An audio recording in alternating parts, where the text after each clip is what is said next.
Kag sa numero 1 sa mga balita, subong adlaw.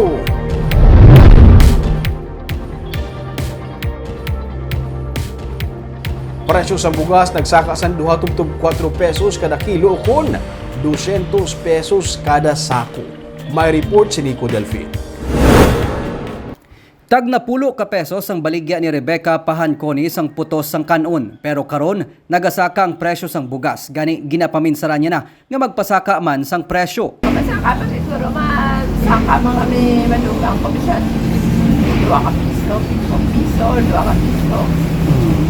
Nagakaubos naman karon bisan ang supply sang pinakabarato nga bugas sa mga baligyaan sa merkado. Suno kay Ninfa Armas, isa ka negosyante sang bugas. Wala naman sila sa makuhaan sang supply sang local rice. Gani bilang resulta, nagalabot sa 2.4 pesos ang ginsaka sa presyo sa kada kilo sang bugas. Ang iya ginabaligya nga pinakabarato nga variety sang bugas, 40 pesos per kilo. Ining pinakamabakal, gani sa sulod sang isa ka semana, ginapaabot niya na nga maubos ang supply sini. May nagasulod nga mga bugas nga mga barato Ang lokal, diin ka mo subong gakwa sini. nang ini. Oo, nga mas barato siya. Sa Manila, kung subong, wala naman. May posibilidad nga magsaka ba siya kay tungod Oo. kita wala jutay na lang garing Basta wala na ni sa kay wine na stock, amo na lang na magkalabilin.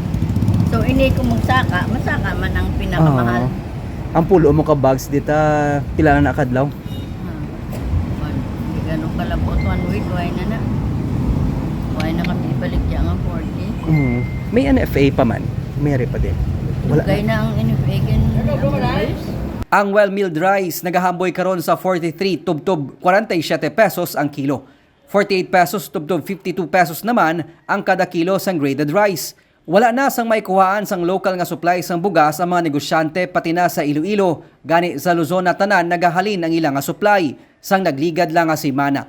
Nagpagwa na nga daan sang paandam ang Department of Agriculture nga magsaka ang bilis sang bugas nga posible maglabot sa 5 ka pesos kada kilo bangod sa manubo nga import volume kag mahal nga production cost.